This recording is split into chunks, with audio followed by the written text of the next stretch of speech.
It is approximately 11 p.m. on September 18, 1976. Citizens of Tehran, Iran, are frightened by a large lighted orb circling above them. These are not the standard helicopters, military jets, and civilian aircraft which frequent the Iranian skies. At this time, Iran is a major U.S. ally in the Mideast. This is still 3 years away from the Islamic Revolution and the Ayatollah Khomeini's rise to power. Because Iran shares a border with the Soviet Union, the U.S. military provided training and state-of-the-art F-4 Phantom fighters to the Iranian Air Force. The F-4E was what was used in the Jafari case. At that particular time, it was probably one of the best jets that could go out to do aerial engagements. Shown for the first time on American television, the following are scenes from an Iranian TV movie about this UFO encounter.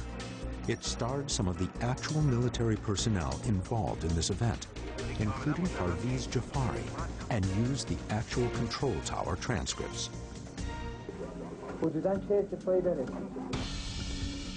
Numerous UFO reports continue to come into the control tower at Mehrabad Airport. These are not military or commercial aircraft.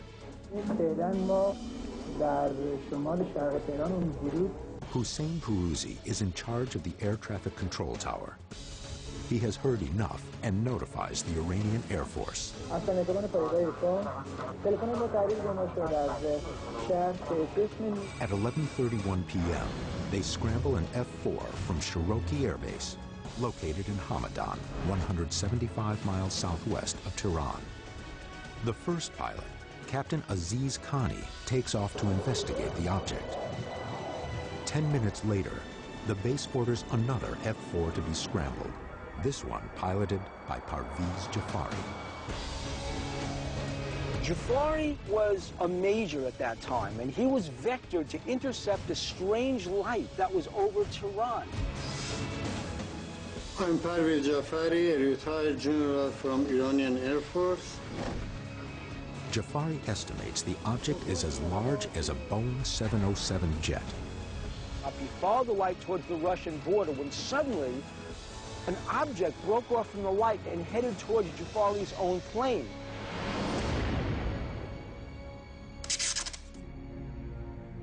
I turned toward it.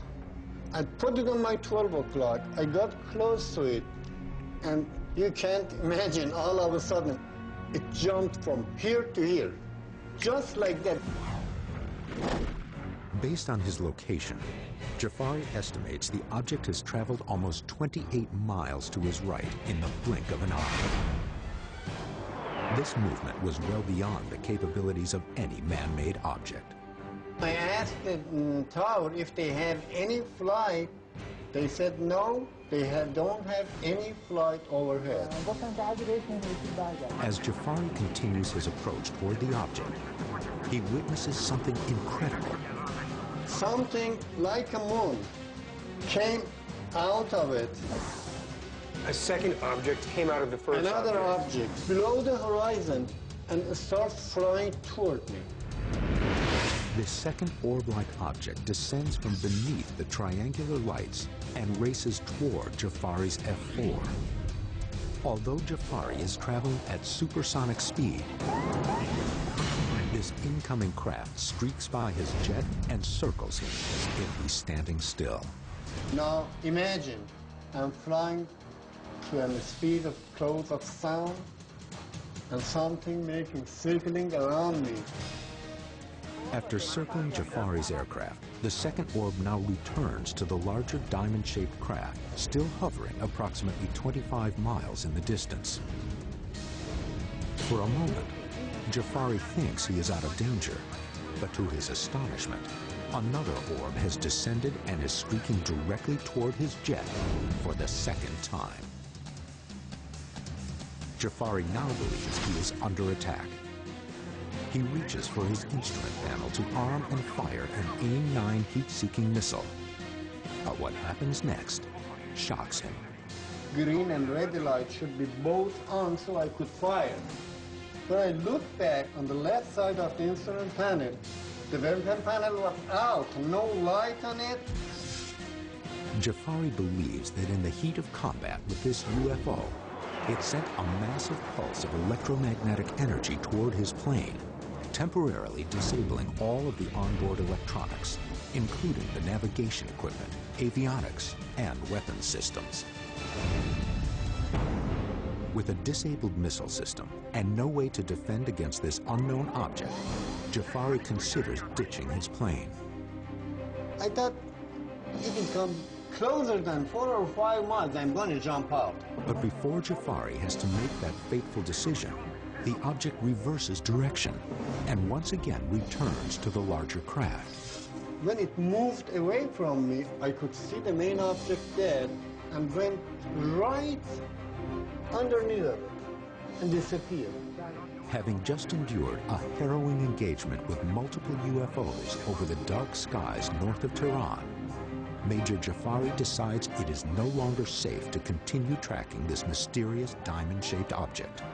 He is granted permission to return to Tehran, but as he descends, he realizes a second chapter of his encounter is about to unfold. When I was on descent, again another of these round-shaped shapes chasing me. As Jafari descends for his approach to Mehrabad Airport, he sees another small object chasing from behind. On his final approach, he looks over his shoulder and witnesses the object descending toward the desert floor. I could see all of the sands on the ground. It was so bright, so bright. Jafari is diverted from landing and is ordered to identify the object that has appeared to touch down near the airbase. According to both military and civilian eyewitnesses, the object is believed to have crash-landed just outside of Shemiran, Iran. In a very fast speed toward the ground, which I thought I will see a very, very big explosion. But it didn't happen.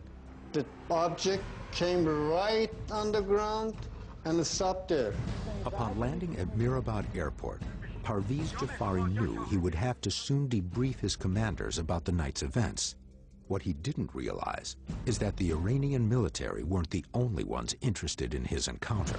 One of the American colonel was listening to me, writing, taking note.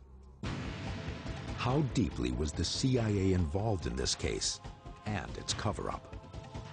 When Jafari landed, there were American CIA agents and an Air Force colonel waiting for him to debrief him.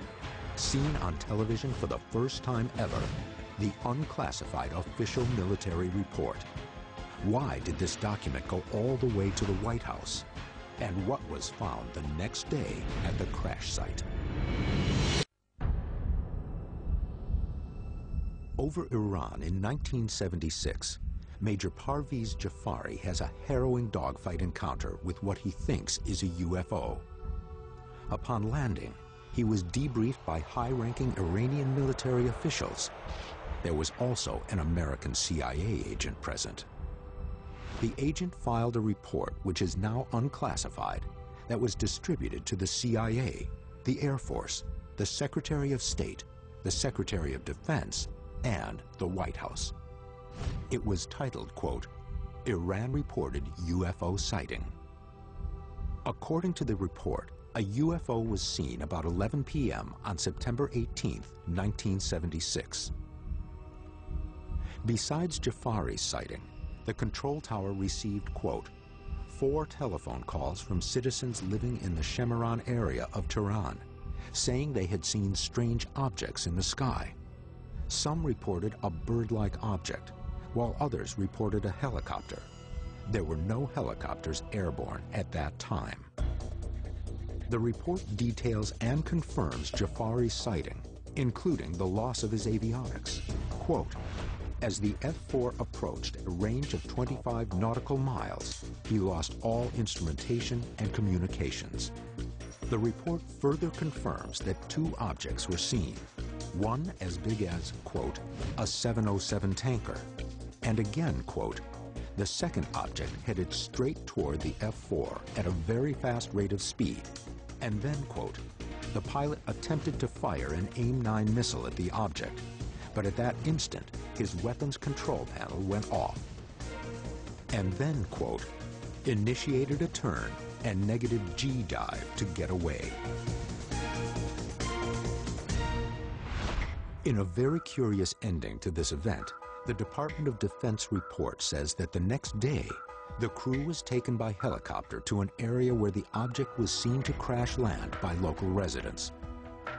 According to the report, the landing area is, quote, being checked for possible radiation. Further information about this case either never came or remains classified.